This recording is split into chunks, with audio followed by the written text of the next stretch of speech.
Hi, I'm Dr. Santhosh Kumar, practicing as consultant urologist, andrologist, and renal transplant surgeon at Lux Hospital, Gachibowli, Hyderabad. Testosterone replacement therapy is usually supplemented in patients where there is deficiency of testosterone. Usually, patients with testosterone deficiency usually come with male infertility conditions like erectile dysfunction, male infertility, and some patients may say that they are lethargic throughout the day and they have body pains throughout the day which are progressing in nature.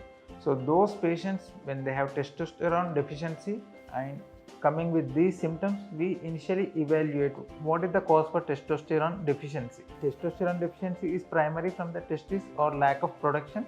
Then we usually supplement with testosterone replacement. Either it can be multiple forms. We usually give in gel forms or injections which may be admitted either 3 weekly, 4 weekly, or even 3 months.